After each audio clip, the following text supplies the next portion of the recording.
I've analyzed 517 blown funded challenges, and what I found shocked me. It wasn't bad strategies, it wasn't low win rate, it wasn't even poor risk management. 96% of traders failed because of the exact same psychological mistake. And the scariest part, most of them had no idea they were making it. In this video, I'm going to show you the single mistake that destroyed nearly every single one of the funded challenges I analyzed. How it quietly creeps in when pressure increases, and most importantly, how to remove it before it touches your account. So what is that one mistake that all these traders made on their funded challenges? Well, the one mistake is they got tied up in this outcome fantasy bias. And what this effectively means is that these traders were trading the lifestyle that they thought they could get from that money, not the actual setup in front of them. They had taken on a $100,000 funded account challenge, for example, and this idea of all the money they could make from that funded challenge, this idea of what upgrades they could make to their lifestyle, what holiday they could get, what car they could get, what watch they could get, how much money and how much benefit and how much positive and how much R and percentage they were going to get. This $100,000 funded challenge account, what it did is it created all these fantasies about the outcome that they thought they could get from the market. And they got tied up every time there was a position in front of them, or even at times there weren't positions in front of them. They were just looking at the charts. They got caught up into this outcome fantasy about the lifestyle they wanted to live, about the riches they could have from passing and from getting a payout. And this translated into very poor trading decisions because now they had selective attention, they had confirmation bias, and they were trading the lifestyle. They were taking a setup based on imagination and fantasy if they thought that this setup could get them the lifestyle. And they weren't present with the market, they weren't present with their trading plan. They were taking trades that weren't even part of their plan because they were so caught up by this fantasy. They were closing trades down early because they didn't want to miss out on this fantasy with running profit. They were very aggressive with their stop losses and trying to break even too quickly because they didn't want to take losses because they didn't want to lose this fantasy.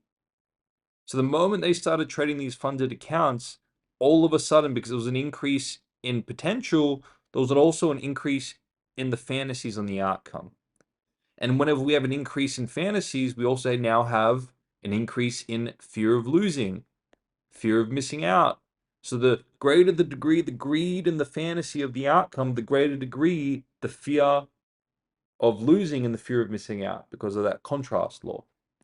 So the mistake these traders consistently made is they got caught up in the outcome fantasy bias. They were trading the lifestyle and what they thought they could get from that money, not the actual setups, not the market in front of them. When I dive deep and I analyze these traders, what they were saying, what they were doing, why they were taking trades, what justification they had towards trades, all those components, I could see the trader was no longer asking, is this a valid A plus setup in alignment with my plan? They went away from this, what I call process-based thinking, and they went towards what I call outcome-based thinking. They were now subconsciously asking themselves, and they were subconsciously making decisions based on this metric. Could this trade get me closer to that lifestyle, to that life I want for myself? And a lot of the times the trader didn't consciously know that. It was only after when I really deeply analyzed them and asked questions on what benefit did you have from taking this particular trade that wasn't part of your plan, we found this subconscious information surfacing.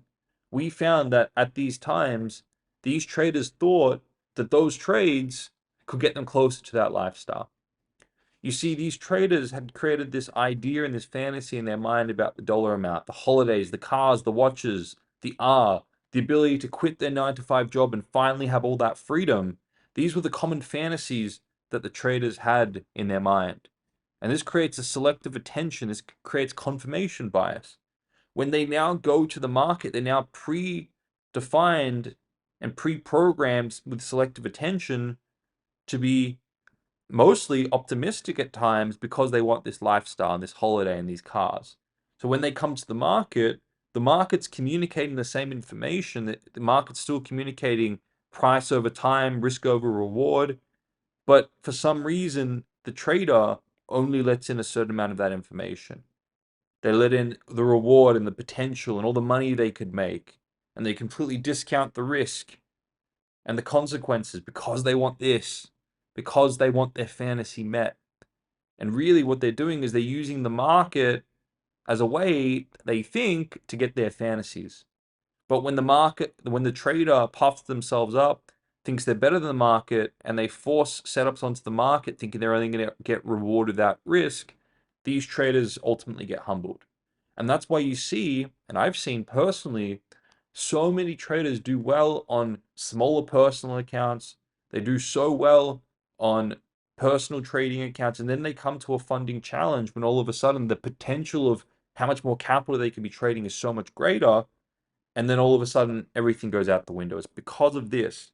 It's because the trader is now run through selective attention by their fantasies, taking in only reward, blocking out risk. When we have confirmation bias, we can only see what we want to see to support our bias, our belief system, this idea, this fantasy we have for ourselves. So what's crucial as a trader is you become aware deeply, not only on a conscious level, but on a subconscious level. Why am I taking this trade? And the best question you can ask yourself from any given individual trade before you take it is, what benefit do I perceive I'm going to get from taking this trade?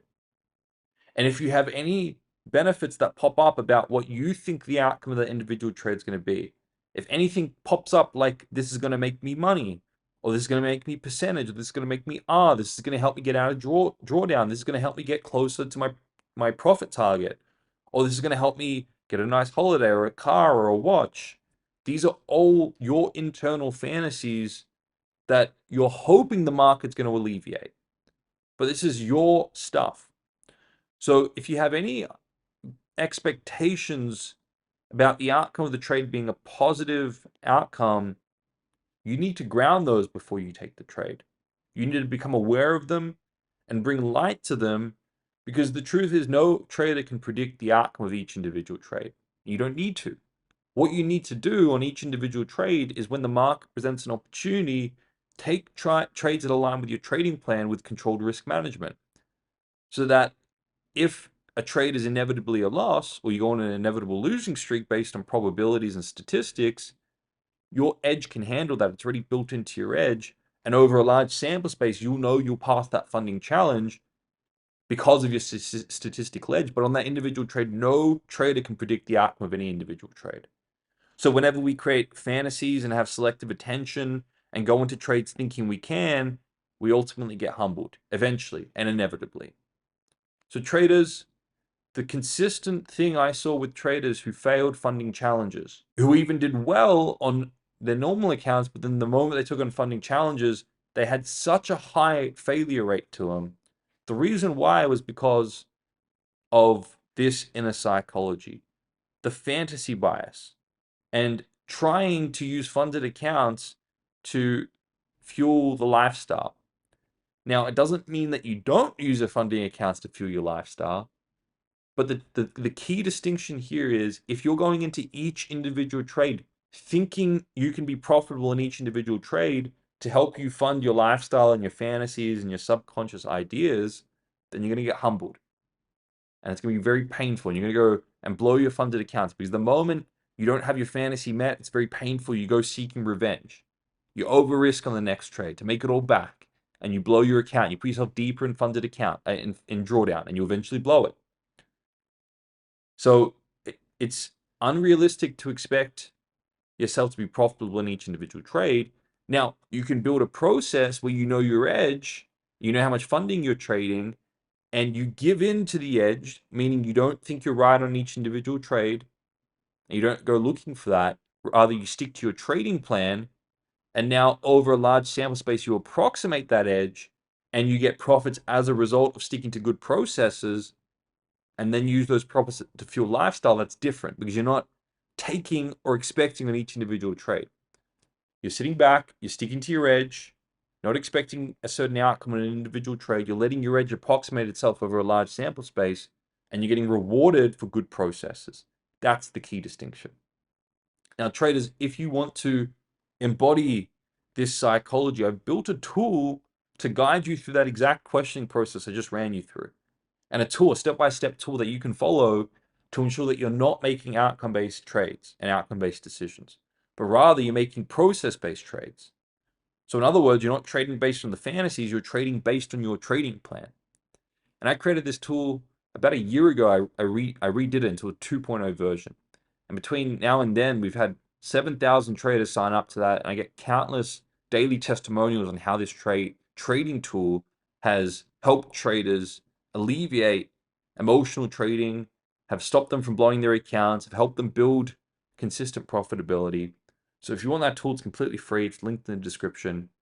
But I hope this is eye-opening. I hope my research and my observations and passing them on to you is useful, and you can take these insights, implement them into your own trading, and maybe save a few dollars and save some time and save some trial and error so you can get to your goals of consistent profitability quicker. Traders, if you got just one insight from this video, I want you to go ahead and like the video and make sure you subscribe to the channel and turn notifications on so you can stay up to date with my releases on this channel. I have some very exciting news coming out this week, so make sure you subscribe and ready for that. Now, if you're facing a current trading psychology challenge that you just don't know how to get through, I want you to comment it in the comments below. I want to offer you some guidance on that.